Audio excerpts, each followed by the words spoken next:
So now we're at section 3, how to respond. And I know folks are still coming back in from the refreshments. And I want to say once again, thank you for First Baptist and for Misty Creek for hospitality, for the refreshments. It's been delicious. Thank you. You've kept us fed, and that's important, isn't it? And this is going fairly fast. I don't know how you felt about it. You probably thought at the beginning, 4 hours. What are we going to do in 4 hours? We could go all day and still not cover everything, folks. We're talking about homelessness. Homelessness. Don't add 2 S's to it. Yeah, it's just 2, not 3, not 4. We're contemplating doing a whole symposium, maybe not calling it that, on poverty. It's a whole different subject here. So, anyway. So what are we going to do during this time? We're going to make it real. We are. Doable, and we're going to eliminate the fear of helping. Because many times fear is the barrier to helping. So we're going to have just some time on how to respond, and I'm going to let our panelists do this. They all have a guide with them. But just to give you an example of what we're going to do here, maybe you can identify with some of these comments or some of these questions. I want to help, but I'm scared to be involved. I'm afraid of what he or she will say to me. How do I respond when I see a homeless person on the corner at a grocery store parking lot? What do I do when I'm asked for money or food for a baby? For a hotel room? I can tell you as a pastor for going on 30 years now, it's hard to believe because I'm only 32, but still, 30 years, I've almost heard and seen it all when it comes to needs. Not as much as what these folks have seen, because this is what they do. But if you're a part of a faith community or a church, let's just say wherever there are people, you're going to encounter folks that are in need at some point. You have it, you will eventually, for sure. And so that's why talking about these questions and how to answer some of these questions could be important. And I think Christina has some questions from the box as well to give to our panelists that we'll share in just a few moments. What do I say when I'm asked to buy something? Bottled water, flowers. Have you encountered that situation before? Many of you have. I have. Should I give money and walk away? Another question you may have.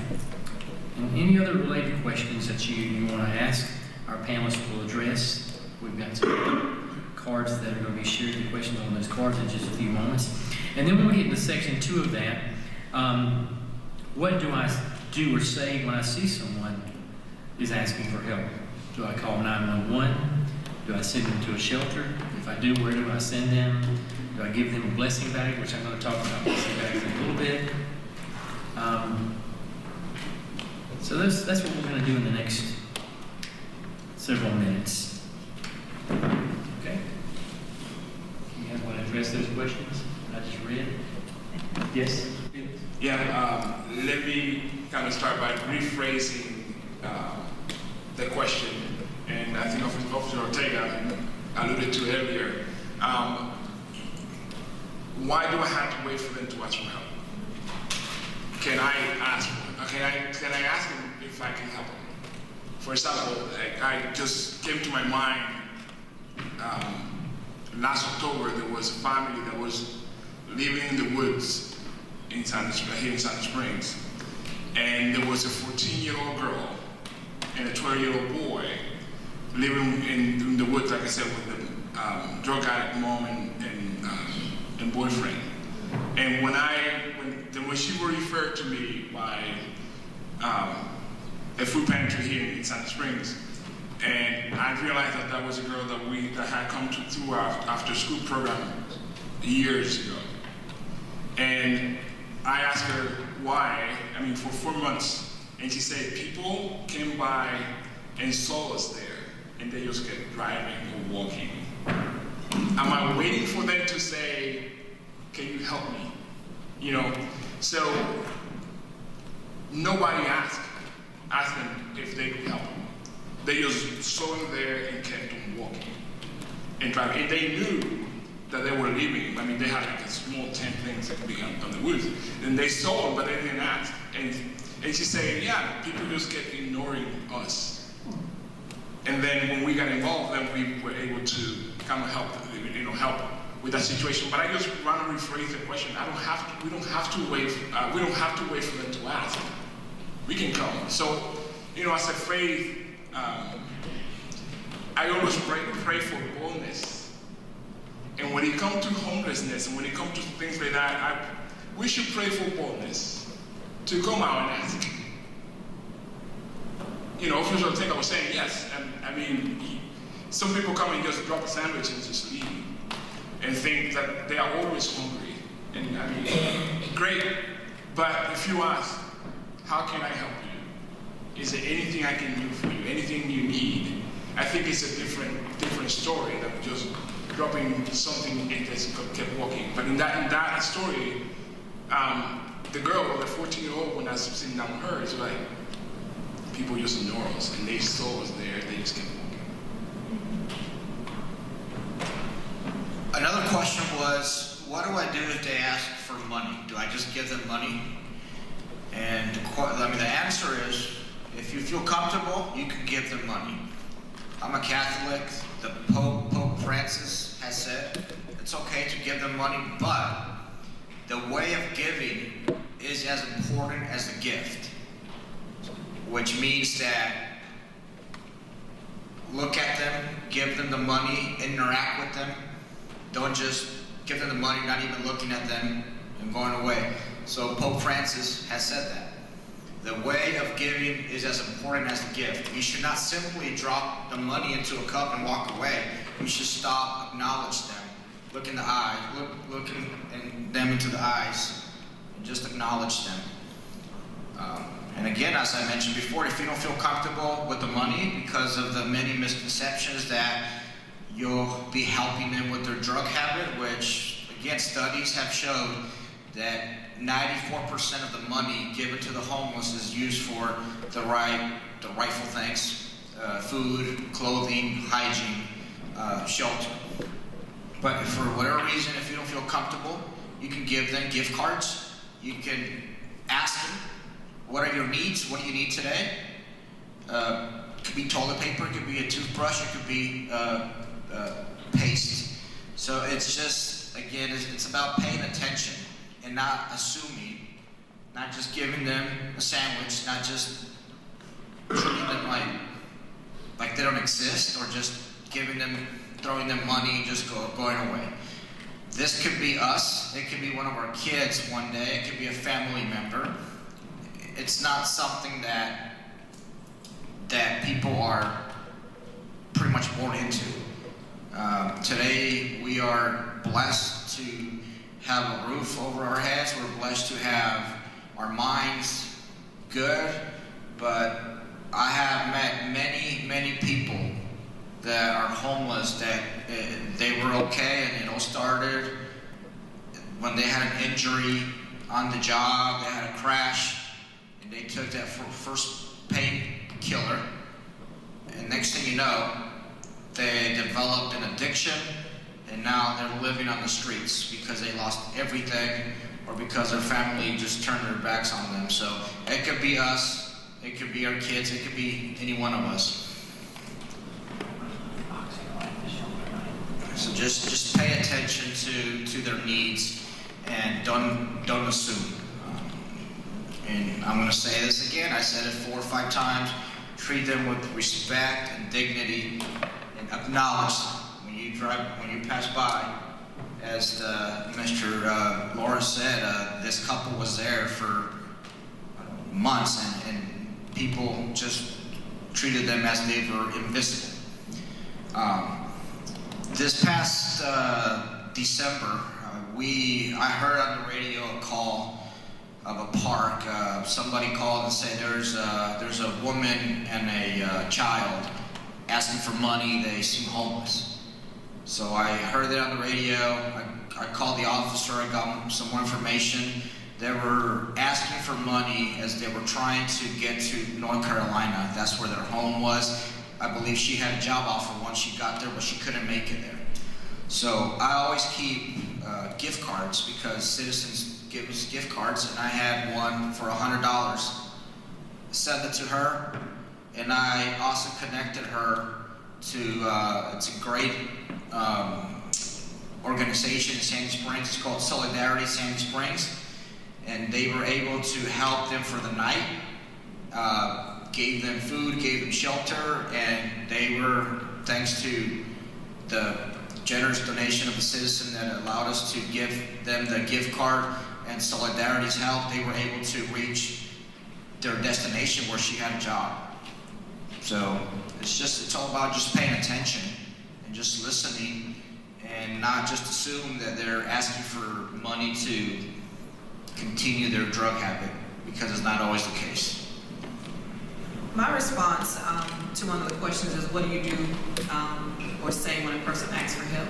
But I'm going to take a step back, you all, and talk a little bit about what's important to me is when you encounter someone, is kind of understanding their story. One thing that I learned a lot when I was working in different service arena is assessing, pre-screening, understanding what a person's situation is. And to the point that Officer Sal mentioned, you can assume a whole lot, but just understanding where a person's coming from kind of makes the time that you spend worthwhile. And so if you have time to listen and understand what their real issues are that they're dealing with, a lot of times, like I said, someone may be homeless because they've had a family dispute, different situations. It requires different responses. It's not always the same type reaction that you should have based on the way a person presents or where you see them at. So if that's a situation, they just may need a safe place for a few days and just some support to help reconnect them with their family to try to resolve those issues that they may have, the family dispute. It could also be situations that could lead to a domestic violence situation. And whatever the circumstances are, again, it's just kind of having an open ear to understand how can I help. And being honest with yourself, that may not be your area of expertise, but knowing where those resources are may be what you can do to help just by getting them there. And so again, giving money may not always help their situation. Sometimes connecting them with a service and just helping them to understand where they can go. I do want to touch on this, and I hope I don't offend anybody, but the reality is I've been at the grocery store with my children. I've been out, and my kids, they know what I do. They know mommy work, but some of the companies that I work with, I've been able to bring my kids when we do feedings and do certain activities there. So they're like, Mommy, how can we help? If they walk up to us while we're in the drive-thru, at times, Mommy, I'm not that hungry. Let me pass on. Can I give them my food? I can get a sandwich when I get home. And I allow them to do that. But it's a spirit of discernment. You also want to make sure that you're able to recognize they're human just like us. And sometimes we're so immediate in wanting to react, okay, is this a safe situation? It's 9 o'clock at night. I'm going through the drive-thru and someone's coming up to my car. But they're like, you just got to see them. You just got to actually look at them. And like Officer Sal said, just making that genuine eye contact. To see the hurt and the pain in someone's eyes, they're tired because they've had 4 or 5 cars to pass by them and not even look at them, not even roll the window down or whatever. And again, we're human too. We could be going through things. So if you're not in the space at that moment, you may do best by just not speaking and going on, because you may react, overreact, or you may offend them. So if you are in a good space, you feel safe, it's okay. I'm sorry, can I help you? Or can you give me a few minutes, let me get through the line, and then we can talk. So whatever the circumstances are, all I'm trying to say is there's not a cookie cutter situation. But I also want to point on, a lot of times we're in a situation, because I think it was mentioned by Beck, my bank account is pretty good right now. I'm okay. I'm not experiencing as much, hardship as the person that's in front of me. But a bleeding heart could mean you're just continuously giving, and you don't know when is that going to end. Am I truly helping? So I just want to touch on that sometimes you could do more of a disservice than a service to that individual if just taking time to listen and seeing, okay, this may not be the area that I'm good at. Because I know I'll help the cat that's walking around like they're hungry, and then I'll take that cat home, but you can't bring everybody into your house.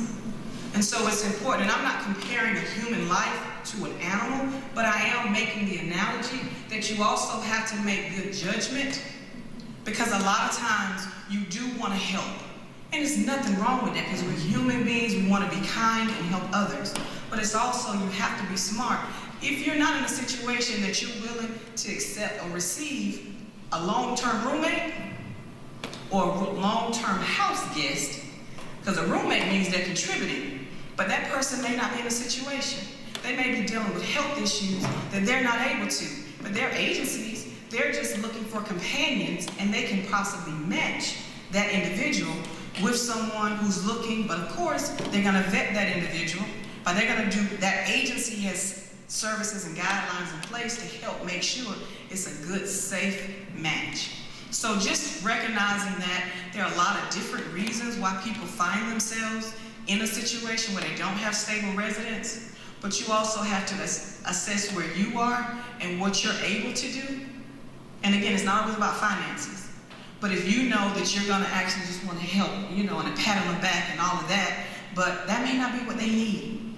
They may actually need an agency that can provide them some support, also looking more in depth, because they may be dealing with some mental health, some way more complex issues than your checkbook can handle. And so it's very, very important that you understand, and I appreciate even being asked to be here today. Even on a Saturday, it's just that important because I not only value my education, my life experiences, and I don't mind sharing, I've learned a lot about mental illness just from family situations I've been in, and how my family was separated because I had family illness and mental illness in my family, but also recognizing the importance that my mom was able to get some help. My grandmother and my dad was able to step up and provide the support for me and my sister. But at the same time, everybody's situation, they don't have all that wraparound support. And that's where there's agencies and resources that are out there. And I'll say this to you, I know why I'm here. I'm thankful that I am able to be able to serve, because a lot of times individuals, they say they want to help, but they get caught up in, I just want to have that savior complex. I'm fixing everything for you. I can do it, but it's just check after check, different situation after different situation. Doesn't mean that person is bad because they continue to just pull on your coattail, pull on your heart, but they haven't had that. And of course, because of the trauma they may have experienced, this may be feeling like a good situation, but those experienced professionals that take the time and actually dig a little deeper to understand what led to them being there, they can put a real good plan together with their input to help them map out a step-by-step process so that they can not only get to affordable housing, but sustain that housing and have a good feel of, I was able to do this for myself. Because what we do and I spend a lot of time is helping to empower our guests, our residents, so that they have that self-worth and that they feel good about. And like you've heard in here today, and that's one of my loving sayings, is giving a hand up, not a handout. That means you're helping somebody where they can still feel good about themselves and not feel like they're any less than you are. Because I promise you, anytime the tables can turn, and you can be on the other side of that chair, on the other side of that table. And so it's good when you say, what do you say? Put yourself in that situation.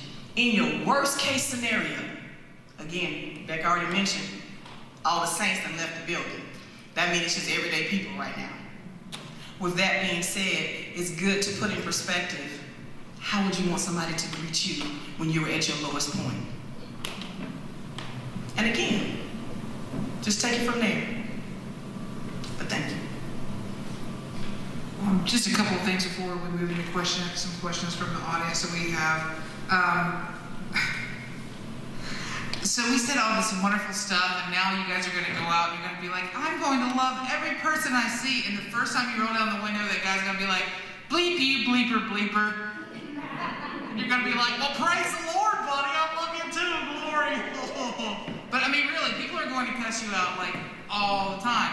And you got to let it go. You can't take anything personally. It is not about you. It's not about you. It's not about us. It's about meeting people where they are. I get cussed out like 15 times a day. I also get blessed. I mean, I get prophesied over. Crazy stuff happens to me. Good stuff happens. But just remember, the first time somebody cusses you out, don't take it personally. We're talking about, should I give money? Could I give money? And people are going to say, like Officer Sal said, if I give it to them, they're just going to use drugs or alcohol. Well, if you give it to your deacon, he's just going to go eat way too much food. It doesn't get the same laughter because gluttony is like completely an okay sin in itself. But it's the same thing. It's a coping mechanism, right? If you gave it to your kid and he went out and he smoked a blunt, which some of your kids are smoking blunts, I know y'all are like, not my child, I live in Sandy Springs, okay. Right? If you give a gift, it's a gift. It's not contractual, right? That's consumerism. It's a gift. They do what they want. Wesley says, do all the good in all the ways you can, all the means that you can. Just do good. Next thing. Pastor started us off with Matthew 25. That word blessed there is makarios. And it means more favor is given to, or more worth is given to. Or the New Testament scholar Margaret Amer says, whenever I see that person, I should say more honor is given to you. Imagine if we in America view people who were somehow by society considered pariahs as honorable. They do in many other cultures. Many other cultures, your person that has extreme mental health differences might be honored as a shaman, or might be honored as somebody who's divine, or someone who's a healer. Why can't we honor others? Imagine what the world would look like if I greeted you and I called you as someone created in the image of God. I might ask you for healing. I might ask you for wisdom. I might ask you for a parable to help change my life. Imagine what that might be like. And lastly, we must take the less blessed position in serving. We're not there to be a blessing. We should be there to get a blessing. And you're probably like, what the heck did you just say, Beck? Go there in a spirit of humility and ask someone experiencing homelessness for wisdom. Now, the first couple of stories you get might not be real wise, but there's going to be some wisdom in there. So open up yourself to be blessed. And that's all I have to say. So now Q&A. Thank you. So I have a question here. It says, homeless family with minor children sleeping in a car. If this is reported to police, will the state of Georgia take the children away to foster care? The state of Indiana would do that. In Georgia, that's not the case. In Georgia, in order for, DFACS to take away a child, it's a long process. It's not as simple as just calling DFACS and saying, hey, come take this child away. So in this situation, again, every police department, every city is different. So I'm going to speak for Sandy Springs. We have a victim advocate that works for us. In this case, if we encounter a homeless family with children sleeping in a car, we would get the victim advocate involved, and we would try to connect this family with resources it's like I said earlier, at least to help them through the night, but to get them started, at least give them the information they need so that they can slowly get out of that situation.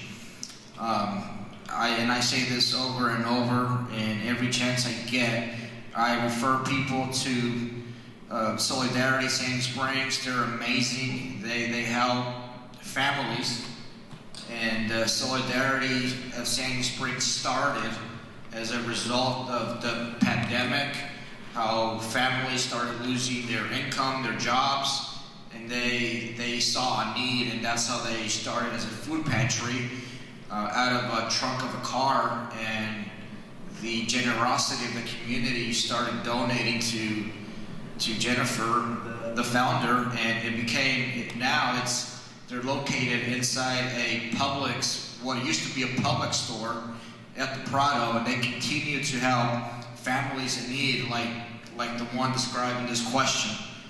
They try to connect families in need with the resources. So, but to answer the question, no. Children homeless sleeping in a car with their family will not be taken away into foster care. Something that I do want to say is, let's talk just 2 seconds about safety. Approaching homeless, a lot of the times there's many bad actors that kind of pose or might seem like a homeless person. So if you want to, if you feel like you want to give money to someone that you believe is a homeless person, I'd suggest don't open your purse, don't open your wallet if you don't feel comfortable. Also, if you don't feel comfortable with this person and they ask for a ride, don't do it. Don't take them to the ATM. We've had cases where they're driven to an ATM where they take money out and then something bad happens. But again, these are bad actors that are not homeless, but people believe they're homeless. Don't bring them, if you don't know them, if you don't trust them, if you don't feel safe, don't bring them into your home for a shower or for whatever reason. I mean, just remember, we want to help, but also our safety should be paramount. Since we're talking about homelessness this morning, I read a story. I'm not big into NFL. I'm more of a soccer player, but I did read that. I believe yesterday was the draft, and one player was drafted, and he actually celebrated at the homeless shelter where he lived. He was drafted by the Steelers. His name is Najee Harris. So last night, instead of throwing a party somewhere else, he went and celebrated at the homeless shelter where he and his family lived for when he was younger. So that's a story of a young kid that was homeless, and people helped him get out of that situation. They believed in him, and now he's playing in the NFL. The other question for all of us, what should you take from this? The common theme is respect and dignity. Homeless are people, just like you and I. They have wants, they have needs, they have desires. Help them, but when you help, make sure that you're really wanting to help them, and don't do it just to make yourself feel better. Because we see on Facebook, we see on social media, when it's all about taking a picture, a selfie, giving a handout to somebody. And that's not right. If you give to someone, like Pope Francis said, it's the manner in which you give. So, thank you. And again, thank you, Reverend Street and Mr. Higgins for picking me and inviting me to be a panelist. I've always been fascinated on this topic. The homeless that I have encountered, they have amazing stories. So if you get an opportunity and you see one on a regular basis, just talk to them and listen to their story, and you'll be amazed. So thank you for having me. Let me talk a little bit about, just take a few seconds to talk about money. Should I give money to homeless? We talked about it earlier, but as a Christian or somebody who follows Christ, and you're going to be accountable for whatever the homeless person do with the money, or whether you gave or you didn't give. I think that's a question. God will hold you accountable for what you do, not for what other people do. So I always ask that question is, if I feel when there's a need, I should be asking what that person gonna do when you know that there's a person that he's gonna be using, he or she will use it for something she or he needs. So therefore, I am not accountable for whether he uses it for whatever or he uses it for food. I am called to help, and that's what I'm gonna be holding accountable. So the question that I was asking is, if I'm approached by a homeless person, how can I change the conversation from what he or she wants in the short term to find out the long term? trust is one of the biggest issues, I think, when it comes to homelessness. And I don't think that in one time you're going to find out the deepest need. Sometimes there's a lot of layers to get to it that we might not be capable to do it in 1 day, 2 days, 3 days. But we might start, we can start that process. And so sometimes it's required for agencies with the expertise to get to that layer that we're not going to be able to get, but at least we have to get the process going. And so to answer that question, I would say it might not take one time. It might not be you, but the agency, you can get the process to get it to the agency, and then you can follow up.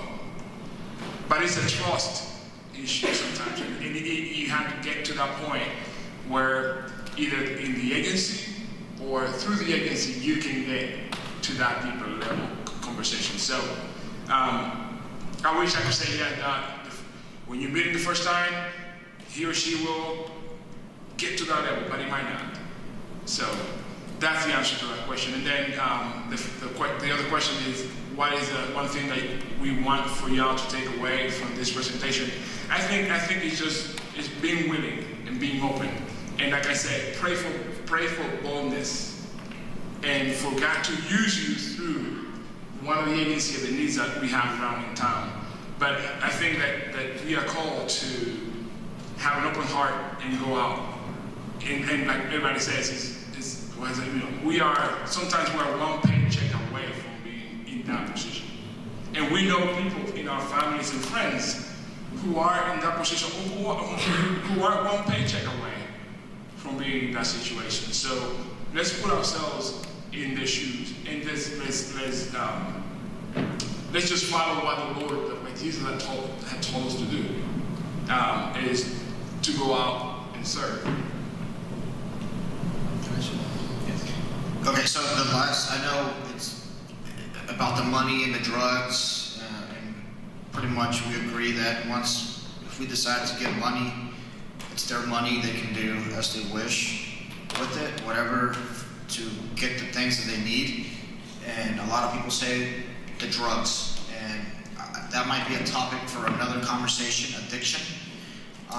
Yes, and some of them, we know that addiction has led a lot of people to homelessness, and sometimes they need to continue getting that drug, otherwise they get sick.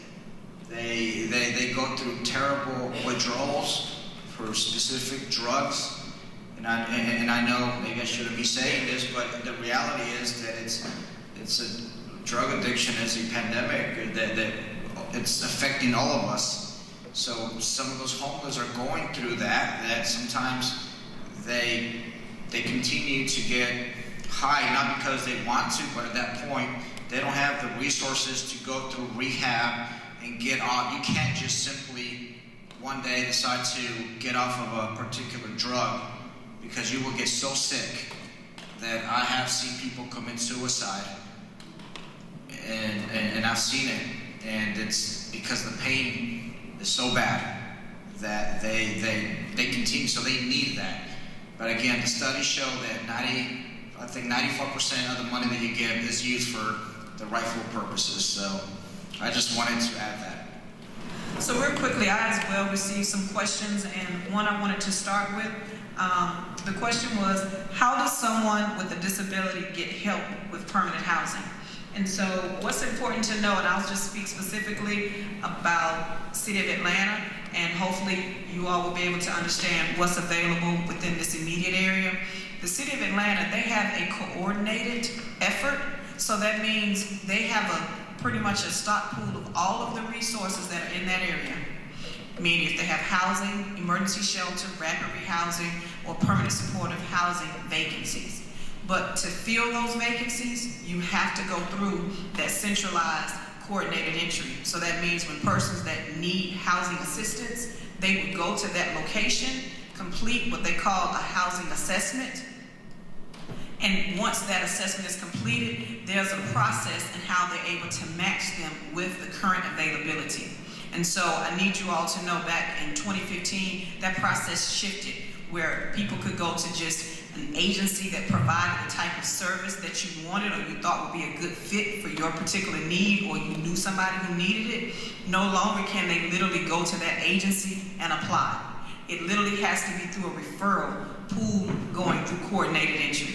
And so that's just one way that I know agencies, how you get into the Welcome House. And so I use the program Welcome House, which is a permanent supportive housing program, but the vacancies that we have, they're all filled. Once we have an opening, we're then able to report that opening to the coordinated entry, which happens to be over at Gateway. So Gateway Center, and that's pretty much the hub. And so because that's a central location that a lot of people who experience homelessness and have housing issues go to already, they just set up the service center there.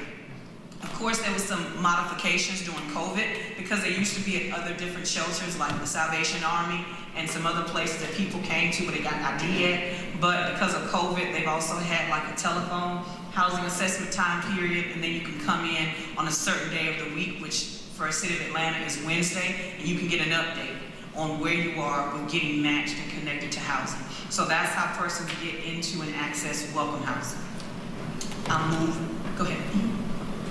So we would love to address the rest of those questions, but we want to keep on our time schedule. So we got 2 case studies we're going to hear from Ian and Bridget now. So this is Ian's story. Treat us like human beings. Most people don't. Most people ignore our very existence. Regardless of what people might think, homeless people are human beings too, just like you and me. We grew up mostly with loving families. We went to school, had boyfriends or girlfriends. We had dreams to be doctors, teachers, and astronauts. We played with Legos and dolls. We had friends. We had jobs. Some of us went to university. Sure, it might be off-putting approaching someone that smells bad, but put that aside. Talk to them. Be genuinely friendly. There are things you can do to help which they can't. Things like free clinics and dentists. You can offer to take them to the thrift store or Goodwill and let them choose clothes for themselves. If you're religious, it's not a problem, but please don't make an offer to help conditional on the person praying with you or attending your church. All you have to do is make a difference in one person's life. It doesn't have to be a long-term thing, and we wouldn't expect it to be. Having someone not treat us like something on the bottom of their shoes does more good than you can possibly imagine. You can't solve the problem of homelessness, but you can change a life. And all you need to do is start with one person. This is Bridget's story. I had a toxic relationship with my family, and we had a huge falling out. I remember my sisters throwing my stuff into the backyard, and the relationship with everyone in the house was so strained that I was beyond caring anymore. I ran into the house to grab my birth certificate in the tent I had bought a year prior. I slept near a creek for a week and managed to keep working my part-time job. Someone called the police saying that I was sleeping in the woods, and the officer told me where the local homeless shelter was, so I beelined it there. I was processed in and continued going to work, never telling anyone what had happened. I was down at the shelter for a year and a half before I got Section 8 housing. During that time, I had enrolled at Cleveland State University to double major in accounting and operations and supply chain management. I even got into the honors program. I was cast as an extra in Draft Day and Spider-Man 3, and I got a job promotion because of my accounting degree. Now I'm in my final year at Cleveland State, and I'm getting ready to sit for my CPA license and go to law school. I aced the last test and got a free ride to law school. I plan on becoming a criminal defense consumer protection attorney. I accomplished all this while I was homeless.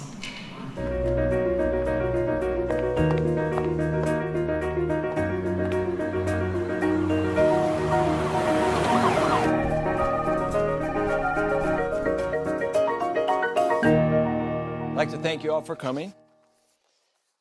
I'm here today to talk to you about a unique investment opportunity. I believe it has potential for great returns. I think it's innovative, and it could quite possibly even change the world.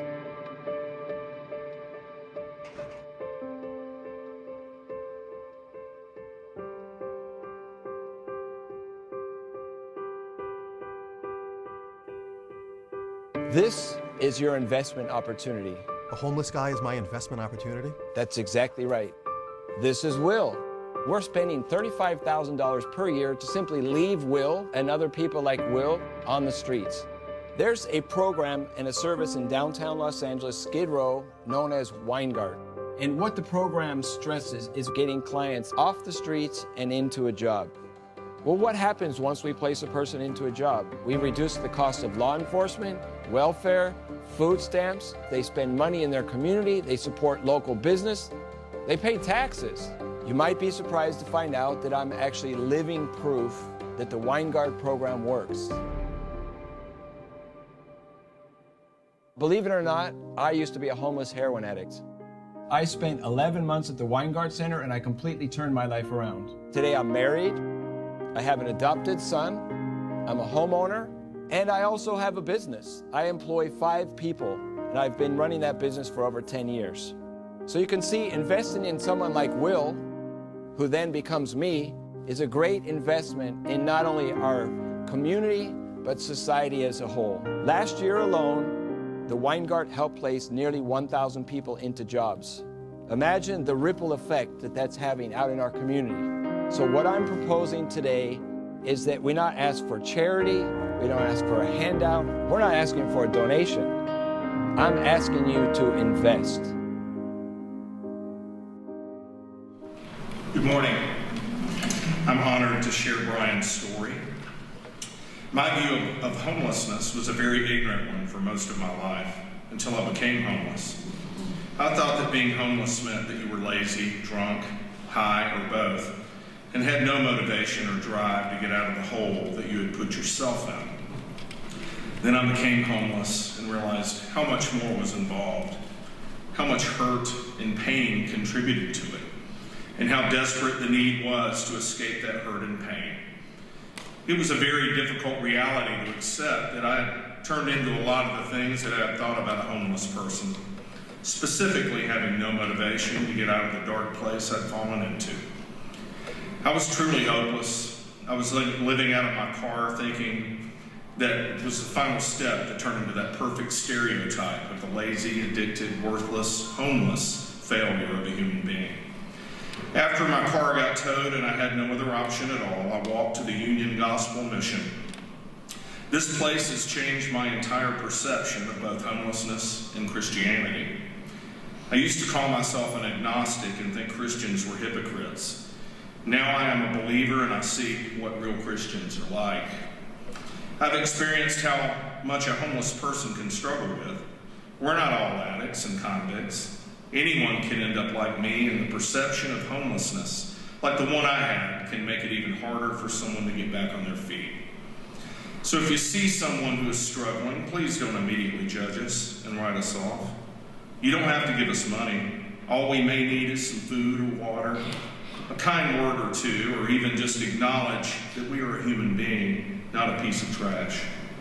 That can lift us up enough to start to make a change like I did. This is a note from Tom. Tomorrow will mark the 16th anniversary since I left the program. I learned a lot about myself and what the world had to offer while I was there. I learned that sobriety was my key to the future, and I marked my sobriety date on my calendar as well. I would like to thank you again for the love and support I received while I was there. Even 16 years later, it still stays with me. I was amazed that so many people cared about me at a time in my life that I didn't care about myself. I started a new life when I left there with a new outlook on the future. I'm a homeowner again, pay too much in taxes, living life to the fullest, and I'm happy with the world around me. Life is good. It could always be better, but I will continue to be happy with the blessings that I have and not covet the things I don't have. I just thought I would send a quick note of thanks and let you know that your efforts are appreciated. I'm sure that sometimes you wonder if it is all worthwhile. I would say that my life wouldn't be where it is without your help. How's it going? Quick question. Hypothetically, if you could have anything for Christmas, what would it be? If you could have anything for Christmas, what would you ask for? I don't know. What would you like for Christmas? Everybody be happy. Peace on earth. A watch, a nice watch. Jersey Mike sandwich more than anything in this world. A black sweatshirt. I don't know what I want for Christmas. Probably some pants. What size do you wear? What size, Lord? Some gym shoes. A gift certificate for food or something, or the movies. It could be anything. Yeah. Oh, darling. A surprise. A calculator. Why do you need a calculator? Practice my arithmetic, my mathematics.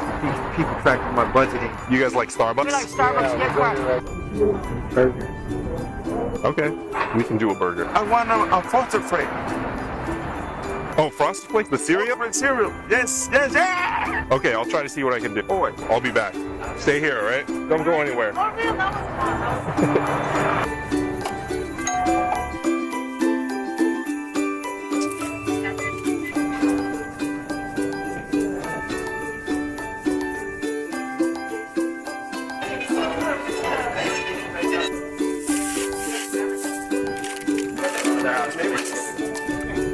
was fun.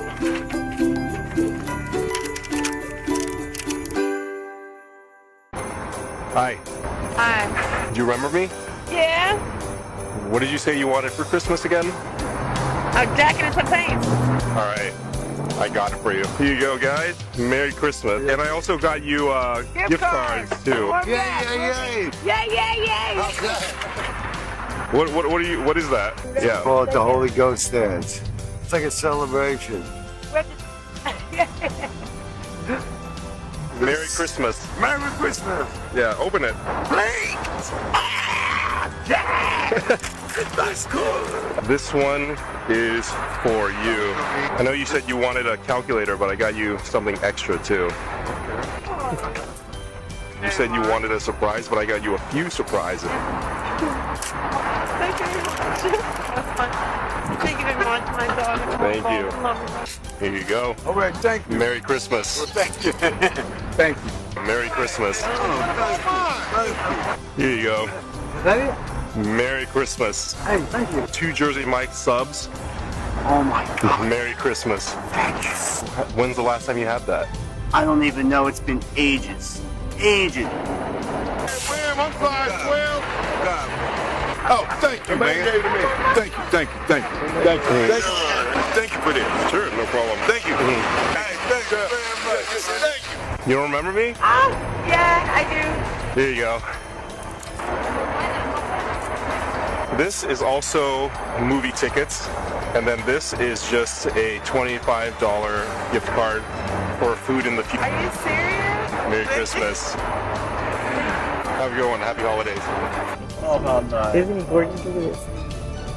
Oh, nice.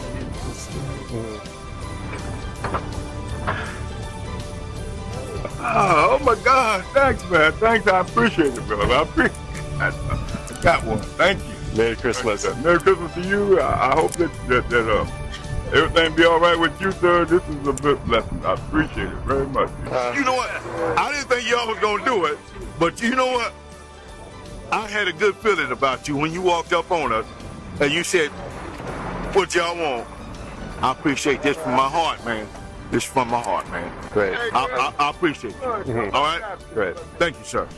Now that you've participated in this symposium, we hope that you see a homeless person as a person, not a statistic, not with a label. That you are called to be involved in a problem that's so prevalent throughout the Atlanta area. That you're better equipped to help someone in need.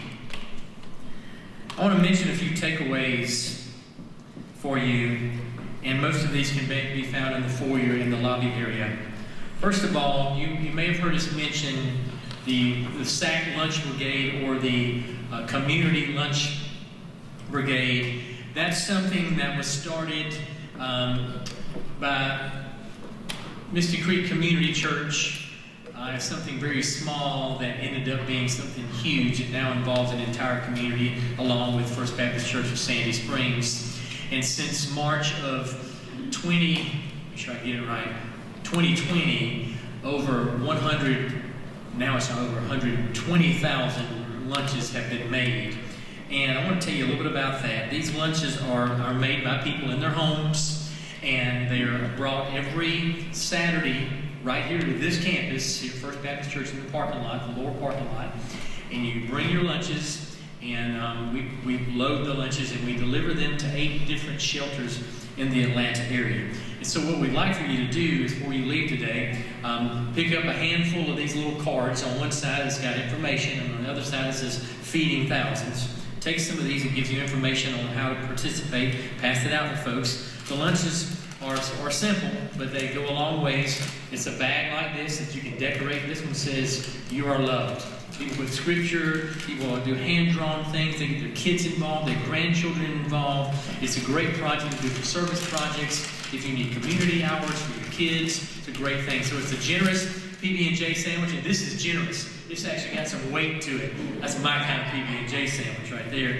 And then it can be a simple bag of chips like this. It can be a granola bar, Oreos, things like that, a mint inside, a napkin. That's all there is to it. And we ask people to make them in, however you want to make 5, that's great. We ask you to make them in groups of 20 and put them in a box, or put them in a bag of 20. It makes it easier for us to load and distribute those lunches. So that's information about those, so you can pick that up before you leave today. If you're interested in participating in the Sac Lunch Brigade, you want a head start. Pastor Mitch has a silver Prius. Do you know what a Prius is? Okay, he's going to have it parked out front with his trunk open. We're going to go ahead and give you 2 jars of peanut butter and 2 jars of jelly collected by First Baptist Church of Sandy Springs over the last few Sundays for you to get a head start. So you can grab one of those bags out of his trunk, grab 2 if you want to, and you'll get a head start on making the lunches for next week. The other thing I want to tell you about is a blessing bag. You heard me mention the blessing bag. We want everybody here to take 1, even 2 of these, maybe 3 of these home with you, because we kind of expected about 100 people today, but we do have 100 people. We actually have about 125 thanks to our online viewers. So we're glad that you're with us. And so we want you to take one of these with you before you leave today. Let me tell you what they are. So you know how you're driving along and sometimes you'll see someone on the side of the road under an overpass that may look like they're in need. And maybe you don't have money on you, or you don't have anything to give. Well, this is a wonderful practical gift. And in this, I won't go through everything that's in it, but there's a bottle of water in here, there's tissue, there's toothpaste, in some of the bags there's toothbrushes, there's crackers, there's applesauce in some bags. And thanks to Beck's brilliant idea, we have a separate bag item with toiletries. There are 3 toiletry items in this. This keeps the other items from tasting like soap or hand lotion. It's just awful when you drink water and it tastes like something from, what is it, Bath Beauty and Beyond, whatever it's called. So, and this one, she's brilliant, isn't she? And I want to thank the men of the Bible study on Monday night who made over 100 of these bags so that you would get one today. And they did. Guess how long it took them? Less than 20 minutes to put them together. Okay, it took me longer to buy the stuff at Dollar General than it did to put it together. And this idea came from a couple that's sitting in this sanctuary today. Trent and Sarah Smith, this young couple right here, came up with that idea. So depending on what time of the year it is, sometimes we put socks in there, gloves in there. Masks have been a popular item that we put in the bag. So take you 2 of those today, and we'd love for you to do that. I'm almost done, I promise. I do want to let you know if you have symposium comments that you have it on your agenda today. Misty.creek.missions@gmail.com. Send your comments. We would love to hear from you. I do want to take a moment just to thank each of our guests again for their time, for their information, for their commitment. They obviously put some time and effort into this, so we want to thank them for that.